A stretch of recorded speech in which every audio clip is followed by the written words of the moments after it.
जगन्नाथ भगवान की कथा बहुत रोचक और भक्ति से भरी हुई है। जगन्नाथ भगवान श्री कृष्ण का ही एक विशेष रूप माने जाते हैं।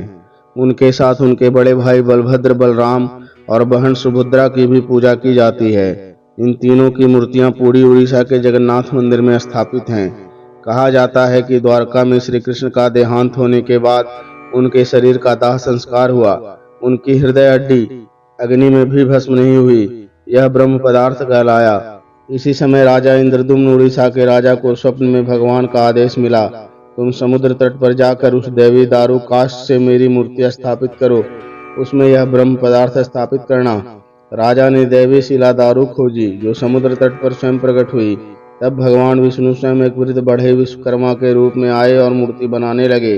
उन्होंने शर्त रखी, जब तक मैं भीतर से काम करता हूँ दरवाजा मत खोलना।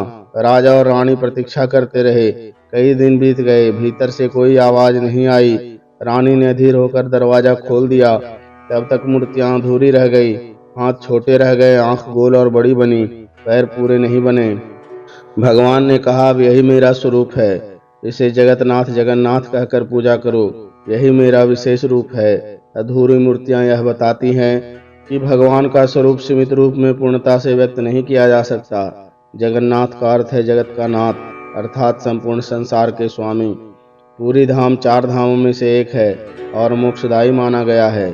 एक बार श्री कृष्ण बलराम और सुभद्रा रथ पर बैठकर ब्रज जाने की इच्छा प्रकट करते हैं। इस स्मृति में हर वर्ष पुरी में विश्वविख्यात रथ यात्रा होती है, जिसमें तीनों भाई बहन विशाल रथों पर बैठकर गुंडीचा मंदिर तक जाते हैं। कथा है कि एक बार सुभद्रा जी ने श्री कृष्ण और बलराम जी से ब्रज की लीलाओं की चर्चा सुनी। वे भी वहां की गोकुल वृंदावन नगरी देखना चाहती थीं। तभी तीनों भाई बहन रथ पर बैठकर ब्रज के दर्शन के लिए निकले। पुरी की रथ यात्रा उस स्मृति में प्रतिवर्ष मनाई जाती है। हर साल पुरी में भगवान की तीन अलग अलग रथ बनाए जाते हैं, जो बहुत ही विशाल और भव्य होते हैं। भगवान जगन्नाथ का रथ, जिसे नंदी घोष कहते हैं, 16 पहिए और पीले और लाल रंग का होता है। बलभद्र जी का रथ को तलध्वज कहते हैं, इसके 14 पहिए और रंग लाल और नीले होते हैं। सुभद्रा जी का रथ दर्पदलन कहलाता है, इसमें 12 पहिए और इसका रंग लाल और काला होता है। भगवान तीनों भाई बहन रथ पर बैठकर पुरी के मुख्य मंदिर से निकल गुंडीचा मंदिर तक जाते हैं। गुंडीचा मंदिर को माता जी का घर भी कहा जाता है। भगवान वहां 7 दिन तक रहते हैं और फिर वापस मुख्य मंदिर में लौटते हैं। रथ यात्रा का अर्थ है कि भगवान वृंदावन लौटकर अपने भक्तों को दर्शन देते हैं। रथ खींचने का अधिकार किसी एक को नहीं, हर कोई इसमें भाग ले सकता है। इसका संदेश यह है कि भगवान तक पहुंचने का मार्ग सबके लिए खुला है।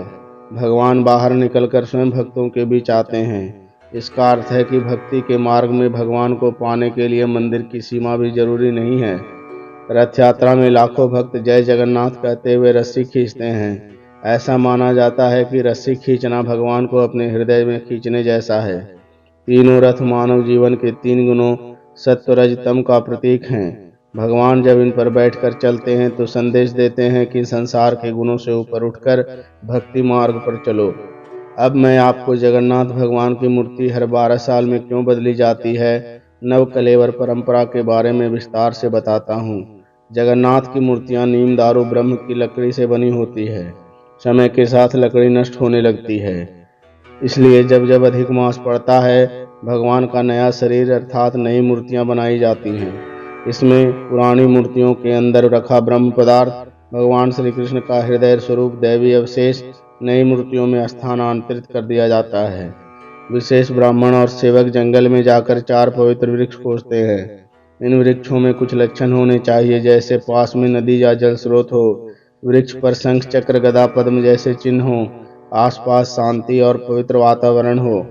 मिलने पर वृक्ष को विशेष पूजा करके काटा जाता है और गुप्त रूप से पूरी लाया जाता है।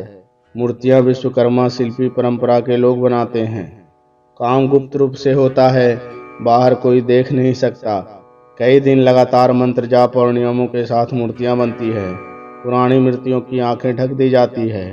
आधी रात को पुरानी मूर्ति से ब्रह्म पदार्थ दैवी शक्ति श्री कृष्ण का जीवंत अंश नई मूर्तियों में स्थापित किया जाता है।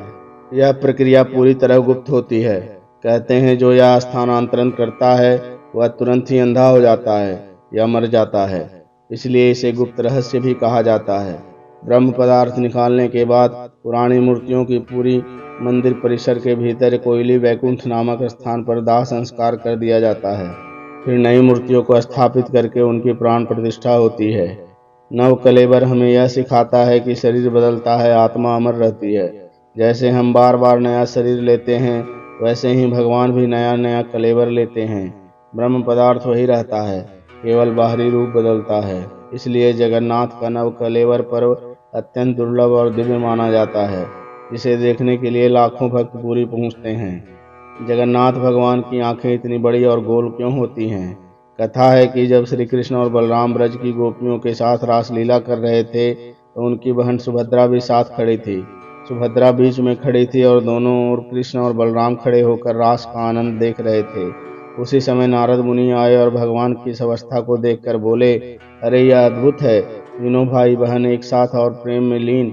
उस आनंद और आश्चर्य में श्री कृष्ण, बलराम और सुभद्रा का शरीर बदल गया। उनके हाथ पैर छोटे हो गए, आंखें बड़ी और गोल हो गई, चेहरा भाव विभोर हो गया। यह वही स्वरूप है जो आज जगन्नाथ, बलभद्र और सुभद्रा की मूर्तियों में दिखता है। बड़ी आंखें इस बात का प्रतीक है कि भगवान हर दिशा में सबको देख रहे हैं। गोल उभरी हुई आंखें यह दर्शाती है कि भगवान हमेशा जागृत हैं, कभी पलके नहीं झपकते। वे सदा भक्तों पर निगाह रखते हैं। जगन्नाथ की आंखें गोल और बिना पलक वाली हैं, क्योंकि पलक झपकना अज्ञान और नश्वरता का प्रतीक है। भगवान का दर्शन निरंतर है, वे कभी अज्ञान या नींद में नहीं जाते। इसका संदेश है, भगवान सदा अपने भक्तों को निहारते रहते हैं, हमें बस उनकी ओर प्रेम से देखना है। भक्त कहते हैं, जगन्नाथ की बड़ी आंखें इतनी विशाल है कि उनमें पूरा संसार समा जाए।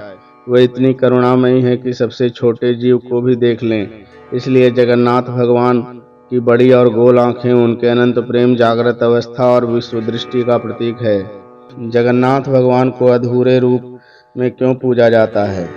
पुरी के राजा इंद्रद्युम्न ने स्वप्न में भगवान का आदेश पाकर उनकी मूर्ति बनाने के लिए आचार्य बुलाए। भगवान विश्वकर्मा बढ़ई का रूप लेकर आए और बोले, मैं दरवाजा बंद करके मूर्ति बनाऊंगा, जब तक मैं स्वयं न कहूँ दरवाजा मत खोलना। कई दिन बीत गए, कोई आवाज नहीं आई। राजा की रानी अधीर होकर बोली, शायद कुछ अनहोनी हो गई है। राजा ने दरवाजा खोल दिया, तभी मूर्तियां अधूरी ही रह गई। हाथ छोटे रह गए, पैर पूरे नहीं बने, शरीर अधूरा दिखाई दिया। तभी आकाशवाणी हुई, राजन, अब यही मेरा दिव्य स्वरूप है, इसी रूप में मेरी पूजा होगी। भगवान का अधूरा रूप हमें यह सिखाता है कि मनुष्य की दृष्टि से भगवान का पूर्ण स्वरूप समझना असंभव है। उनका विराट स्वरूप हमारी बुद्धि में पूरा नहीं समा सकता, इसलिए वे अधूरे रूप में प्रकट होते हैं। यह भी संदेश है कि भक्ति में बाहरी रूप नहीं, बल्कि प्रेम और श्रद्धा ही मुख्य है। कथा है कि जब श्री कृष्ण ने ब्रज में रास लीला देखी, तो उनके भाव इतने प्रबल हो गए कि उनका शरीर कांपने लगा। हाथ पांव भीतर की ओर खिंच गए, आंखें फैल गई, पूरा शरीर आनंद और करुणा से बदल गया। जगन्नाथ का यह अधूरा रूप उसी भावावस्था का प्रतीक है। अधूरे हाथ पांव का अर्थ है, भगवान के हाथ सीमित नहीं हैं, वे हर जगह फैले हुए हैं। वे बिना पैरों के भी हर भक्त तक पहुंच जाते हैं। उनका रूप यह दिखाता है कि भगवान सीमा से नहीं बनते। इसलिए जगन्नाथ भगवान का अधूरा रूप कोई कमी नहीं, बल्कि उनकी अनंतता, करुणा और अप्रमेय स्वरूप का प्रतीक है।